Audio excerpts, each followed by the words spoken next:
Hello, everyone, and welcome to Threats to Publishers, Malvertising and Bad Ads.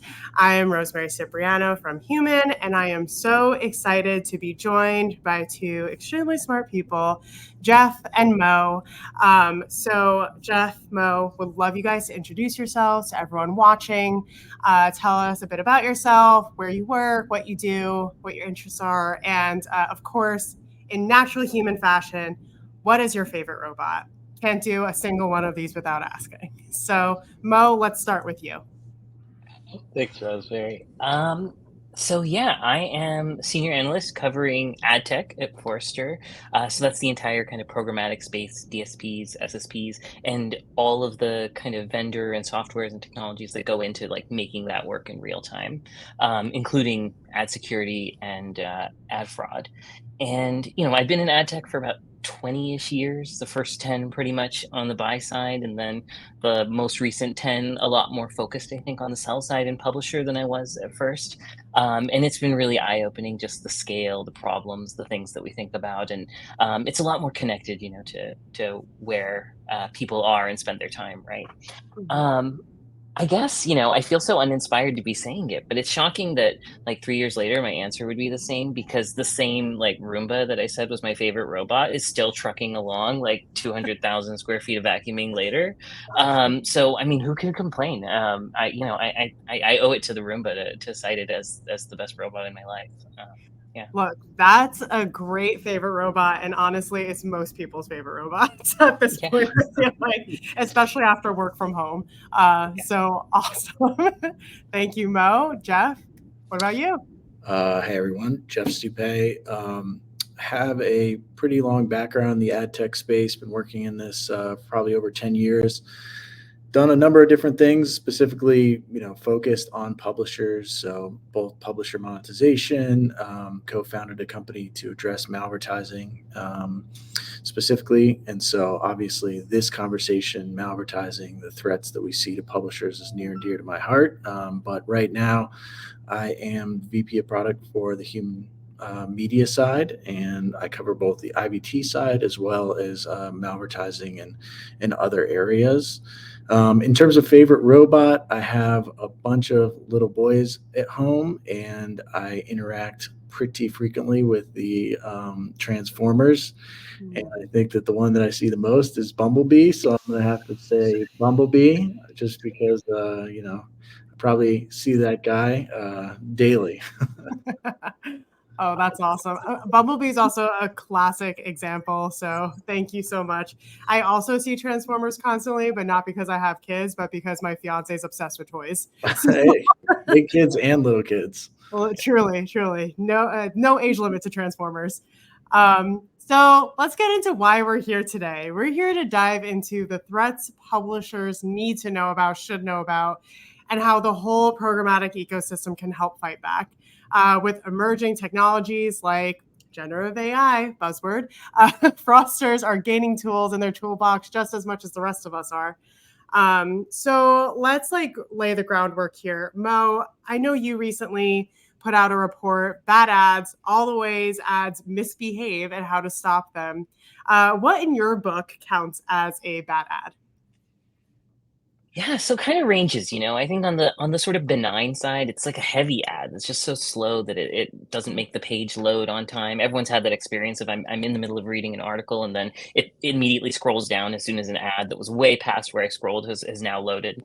And so that's I think the most benign side. And then there's like, truly sort of malicious ads, which have, either they've been hijacked, they're sending you to a malicious landing page, they're spoofing a brand or a likeness of somebody that you know, or even just straight up installing malware on your device, which I think is probably some of the worst kinds of bad ads that are just 0-day hacks. Right.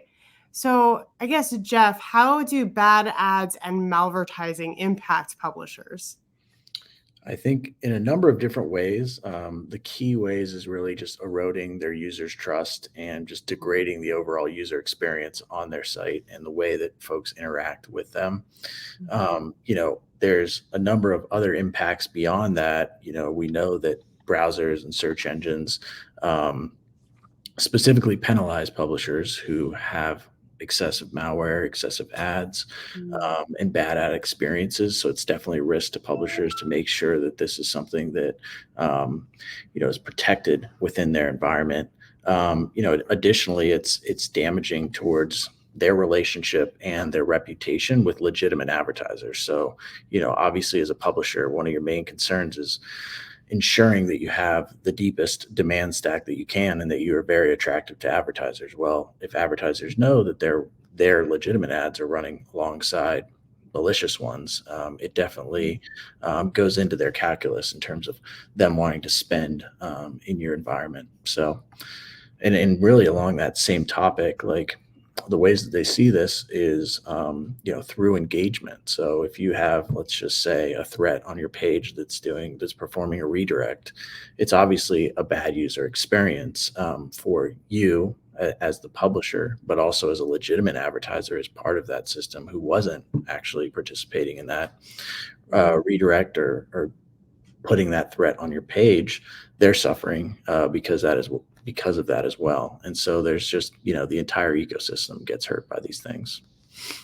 Right. Yeah. It's not just one person's problem. It's not just a publisher's problem. It's everybody's. Yep. Right. So I'd love to chat through how you see threats to publishers evolving this year. And I guess for both of you, Mo, maybe you go first. What is AI's role in ad fraud? Well, it's one of those things where it was always part of detection, and Geoff is going to be the best person to sort of speak to that in terms of a cat and mouse game, right? And building models and testing them out and deploying them, quickly enough to essentially catch bad actors. And now I think generative AI has really democratized the technology for bad actors in a way. So, OpenAI published a report like last week of 7 nation state operations that were trying to use OpenAI's ChatGPT tools to, essentially, hack our society and things that are going on. And then separately, there's it, and Facebook also uncovered like Doppelganger, which were these sort of spoofed news websites that were, intended to look like real news outlets and were sort of state funded by nefarious state actors. And so I think that kind of thing is something that was really manual and would have taken a lot of time to sort of set up all of the individual pieces. And now I think the technology is a lot more scaled and a lot more available. And, OpenAI, for instance, isn't the only one out there, right? And they're maybe one of the best funded, but that means that there are probably several less funded who are less able to sort of police these state actors. So I think that's probably going to shape quite a bit of how the landscape changes this year. Right. Mo, I just want to say you look like an angel shining a light onto the wrongs of AI and ad fraud right now. A tiny bit this way. Oh, there you go. I mean, it was a great lighting effect. Shout out to the sun. Geoff, what do you think is AI's role in ad fraud?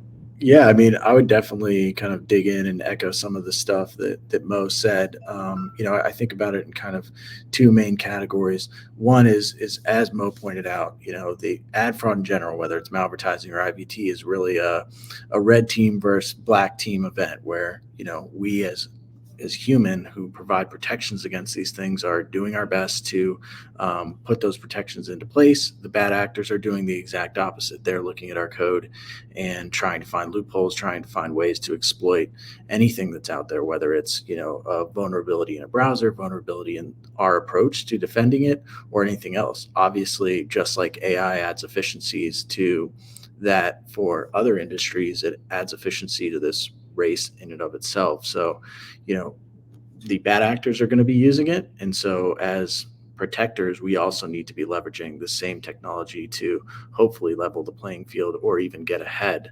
The second kind of bucket that I see AI really falling into is helping with scale. One kind of way that I think about, and probably a lot of people don't really realize, is like Malvertising and a lot of these bad actors are basically just performance marketers. And the same things that are beneficial from AI to performance marketers, meaning like the ability to create a number of different split tests, the ability to optimize content, to scale content, to basically create the perfect landing page. These are all things that are great for normal marketers. They're also really good for people that want to run a scam. And so, I think that they're going to be able to leverage all of these things to make their malicious ads better, to make their malicious landing pages more convincing, use deep fakes to do the same thing. And that's what we're going to be seeing. And that's the fight. I think that the general, the weapons are going to be improved, but the general scheme is going to be the same. Right. That seems to be the trend I'm seeing with all the conversations I've had around AI and fraud in general, is that as helpful as it is for us, people who aren't doing nefarious activities, it is just as helpful, if not even more, to fraudsters and cyber criminals. So that seems like par for the course of what people have been saying. Geoff, how do you see AI impacting malvertising schemes specifically? I think, a lot of them were kind of pointed out just now, but I think that really the key there is a lot of the content. So today, and specifically the malicious landing pages, I think today, that's becoming more and more prevalent, as a lot of the protections that are in place are pretty good at stopping kind of like code-based threats. So I think that that's really going to be something that bad actors are going to be leveraging to improve those. And specifically in that realm is all kinds of synthetic content, synthetic media. So, I think that that's everywhere from deep space fakes, deep spoofs, all of these types of things. We're already seeing it. I mean, this is already in play right now. But the level of efficacy of it, I think, is going to be going up. Right. So, Mo, similarly, do you see AI making bad ads easier to implement?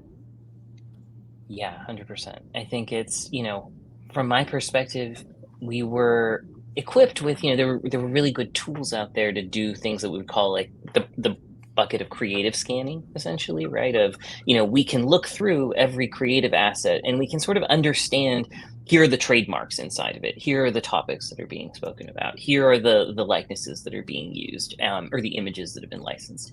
And now, because it's so easy for generative AI to sort of change that formula really quickly, and make something that looks just a little bit different from the original, I think it will be easier to evade a lot of those detection mechanisms. And I think that's going to be a real challenge for everybody in the space to really understand. I think deep spoofs will become a bigger thing than they are right now. Right now it's can they make our likeness, right? But what happens when it's easy to spoof, like Wells Fargo, for instance, as an example, or a major bank, and their trademarks?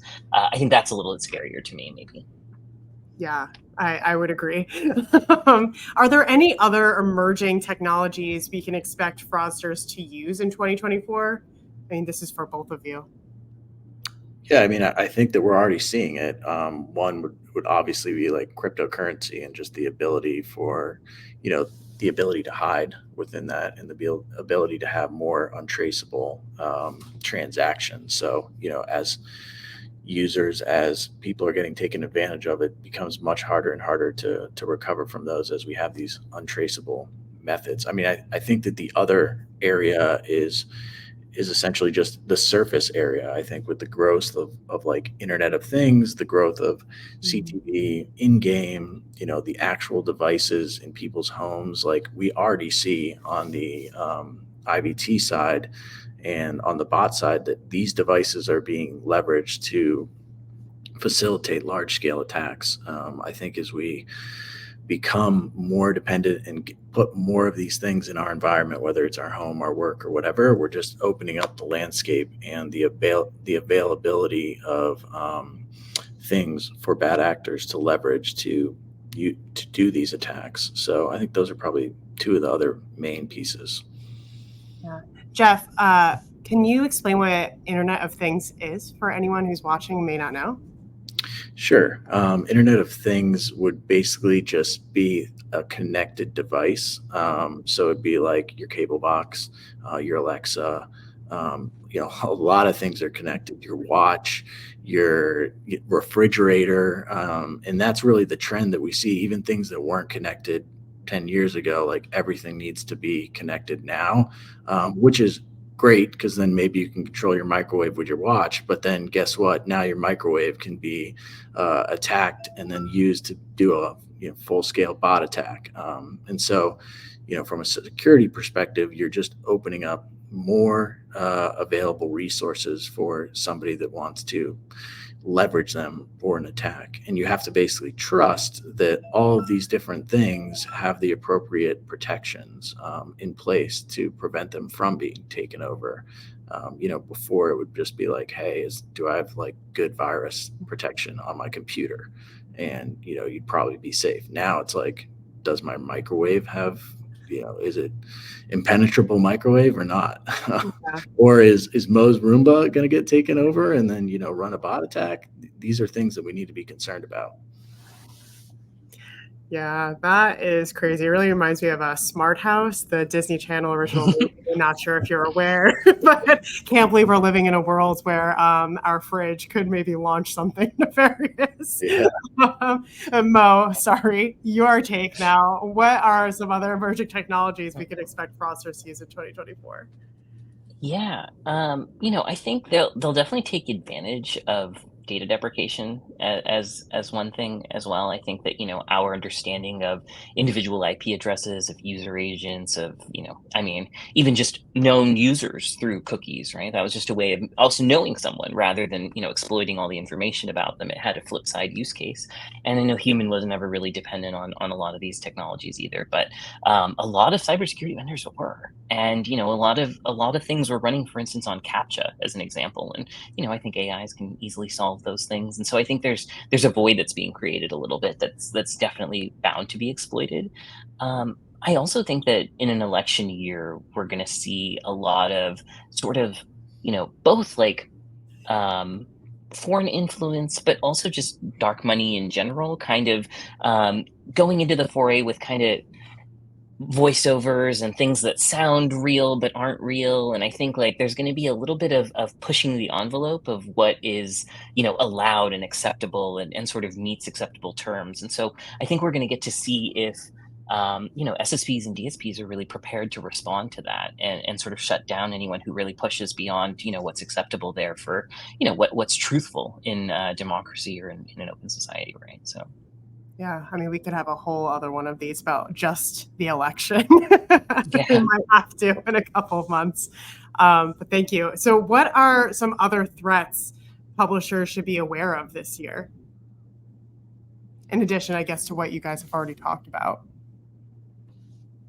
I mean, I think that most of the main points was probably covered. I would say that the data privacy regulations and that trend is something that I can also probably add some additional context to. I think that there's been a lot of talk about the cookieless impact and the deprecation of that. I mean, while that in particular might not have as large of an effect on things like IVT detection, I think that it's indicative of a larger trend that we should be cognizant of from a security perspective. I think a lot of the stuff that consumers see is really about protecting the consumer. And, this is the messaging from Google's and Apple's and all of that. The impact, from a security perspective is just like a lessening of the lens that we have and the accuracy of that lens over time. So, cookie might be the thing that we're focused on in 2024, but it's indicative of slowly taking away pieces of that allow us to basically identify bad actors. And so, not only when you're taking away tools that are leveraged to identify people in general, it's perceived as a good thing, but also it makes it very hard to differentiate the difference between a good person and a bad person, or a good person and a bot, because they have a lot more ability to hide. Mm-hmm. Yeah, I mean, it's time to get into the third-party cookie deprecation piece of this, because of course, we can't have this conversation about advertising and malvertising publishers without talking about it. So I guess, Mo, what How does third-party cookie deprecation impact publishers' abilities to detect bad ads? I don't think it's going to impact that side of it as much. It's going to impact them, I think, a lot more, for things like measurement and things like, essentially proving out their value and being able to segment users and all the things that, essentially were more removed from them. They're now being asked to kind of take on a lot more of that function in-house, right? Curating that first party data, measurement, all of those things, I think, are going to be the big sort of things and are going to be the big sort of challenges for them, and doing it in an environment where there aren't all of the available mechanisms that we've had in the past to measure it.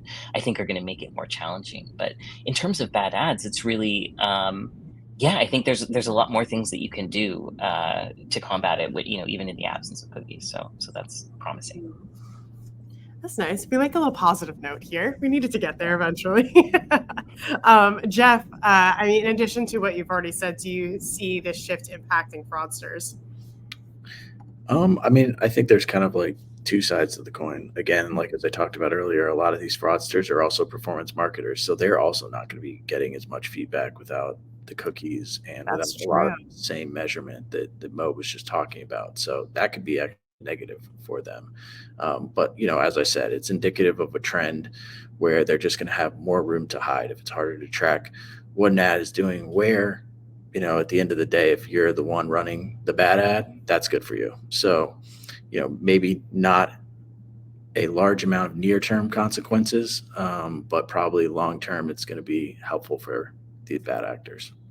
Right. Just something to be cognizant of.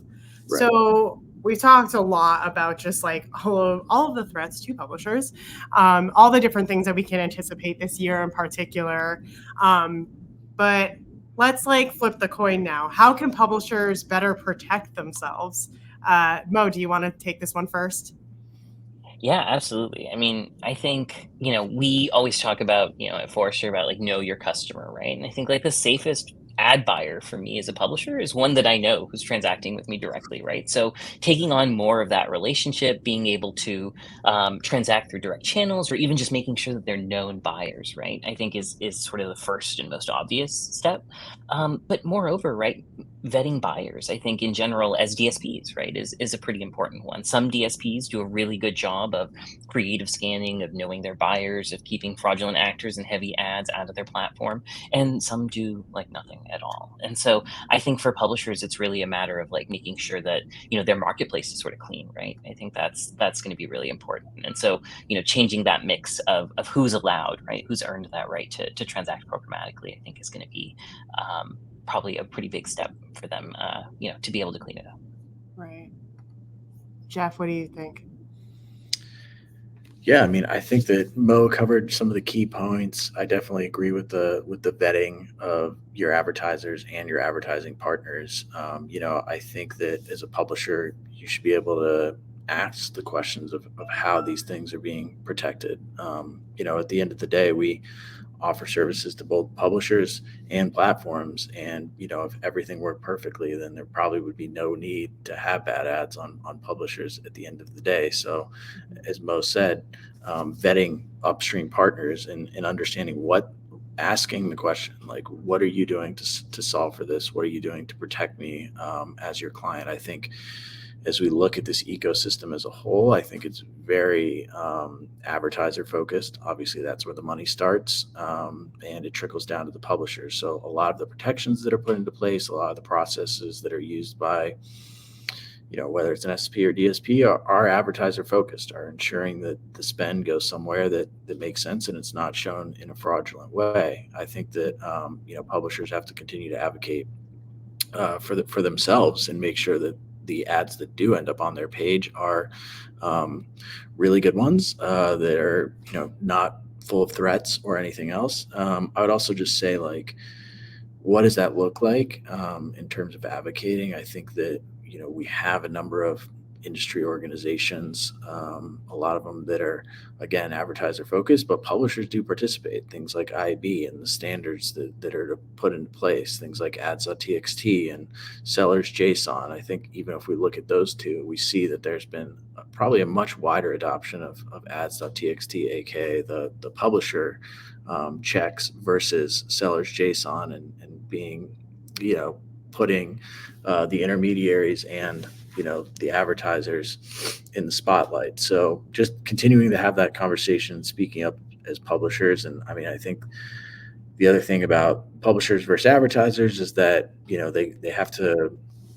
be united and work together to present a front that basically can combat the interests of advertisers. But obviously, I think it's also in everyone's best interest that this entire ecosystem works together and works efficiently and is a safe place to transact. So, continuing to just be in the conversation.